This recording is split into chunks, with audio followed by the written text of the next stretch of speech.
গো বারে বারে, জল ছলছল চোখে চেয়েও না, ওই কাতর কণ্ঠে থেকে থেকে শুধু বিদায়ের গান গেও না, শুধু বিদায়ের গান গেও না।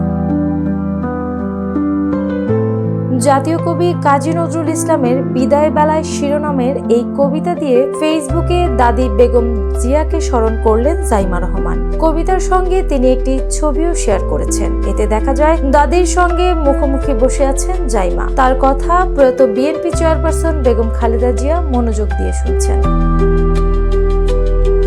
বৃহস্পতিবার সন্ধ্যা 6:15টায় পোস্টটি করেন জাইমা রহমান। দাদির মৃত্যুর পর তার স্মরণে জাইমার এটাই প্রথম পোস্ট। এর আগে লন্ডন থেকে বাংলাদেশে ফিরে আসাকে সামনে রেখে গত 23 ডিসেম্বর ফেসবুকে দাদিকে নিয়ে আবেগঘন একটি পোস্ট দিয়েছিলেন তিনি। বেগম খালেদা জিয়া তখন ঢাকার এভার কেয়ার হাসপাতালে মৃত্যুর সঙ্গে পাঞ্জা লড়ছিলেন।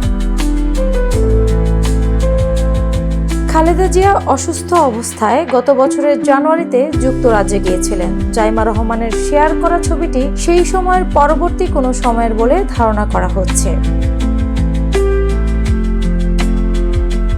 পোস্টটির কমেন্ট বক্সে নেটিজেনরা ছবি ও স্মৃতিকে ঘিরে হাজারো মন্তব্য করছেন। তারা দাদির জন্য দোয়া করছেন এবং জাইমাকে শোক কাটিয়ে ওঠার সাহস যোগাচ্ছেন।